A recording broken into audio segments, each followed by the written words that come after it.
Yelawolf. Drunk. Music. 3. Yelawolf is a rapper who I've mostly avoided like the plague, mainly due to his connection with Eminem.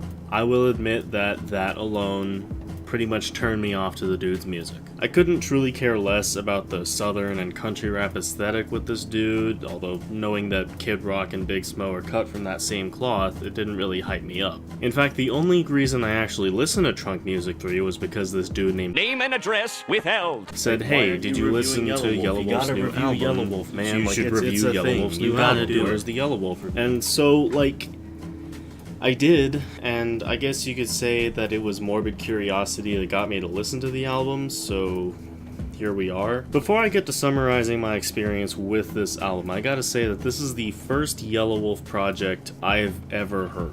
And likely it will be the only project. For this one, I was expecting some outdated Eminem-style Call of Duty, Black Ops, Monster Energy Drink, Black Hoodie rap.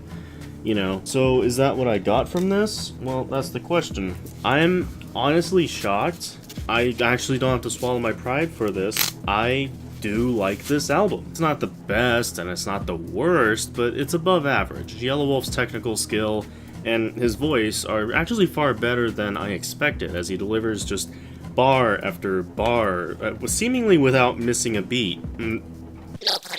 There are some Eminem worship moments, such as the entirety of All the Way Up, which is not a Fat Joe and Remy Ma cover, although it does kind of rip off the Fat Joe version. I don't know why Yelawolf decided to do that. Yeah, but, you know, for the most part, I can generally tell that it's Yelawolf doing this album and not Machine Gun Kelly or B-Rabbit. The writing is pretty much what you'd expect from someone on his level, and I've chosen to ignore lyrics in mainstream rap when I review it, even though rap is the most dependent on lyrics for its enjoyment, but when you have the same thing said 127 times, and you hear it 127 times, what's the 128th time gonna be for you? And that's kind of what's going on with this album right here. Although he does have good technicality and he does have a good flow, and he doesn't get annoying even once on this album with his voice, the writing is still just the basic kind of writing that you'll find in any trap song of the current millennium. It's always going to be the same, although the subject matter might tweak a little bit because Yelawolf's southern influences again. He does reference heavy metal in here. I'm shocked that he didn't reference Pantera at all. If it's not bad, then it's not necessarily worth going over unless it's a concept album, and I'm gonna put it past Yelawolf to be the type of dude to make a concept album. Although I do suppose that there is one bad instance of writing, like on the song Like I Love You, where the hook consists of Yella singing, "I wanna fuck you." True romance. It just sets the mood perfectly. Anyways, his skill and his writing are generally good, and that just leaves like the production and the mixing for the songs themselves.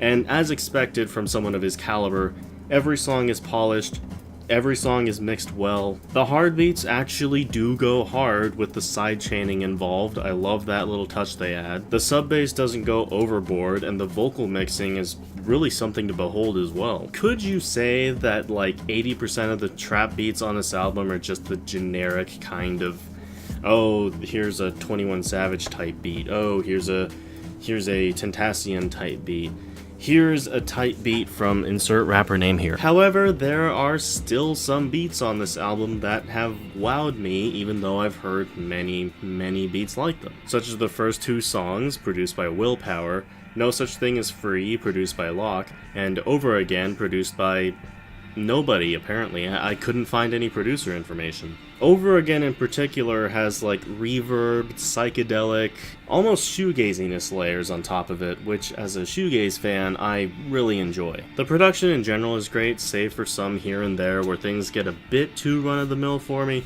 but the fact that like 80% of these beats are quite enjoyable despite half of them maybe being generic, the fact that that is a thing actually says a bit about Yelawolf's taste, but you know, that's just my opinion. The features, however, contain points where the album is at its lowest because a majority of the rappers that Yelawolf brings onto this album just aren't great. Aside from Machine Gun Kelly, and also aside from Shoddy Fat. I mean, Jesus, his delivery on the song We Slum reminds me of Scarface on the King Chip Cleveland album. And while We Slum doesn't have that powerful of a beat to back Shoddy Fat up, he still does make up for it by just sheer power alone with his delivery. Managing to make his 2 verses on that song just some of the most enjoyable that I've heard from any feature on this album. I can't say much else since Yelawolf is completely new to me and this isn't the type of territory I usually go to for reviewing, but I can say with certainty that I do like this album. Some songs don't work, but many do. This won't really be a classic by any means in my eyes, but I still did enjoy the listen overall. I give this,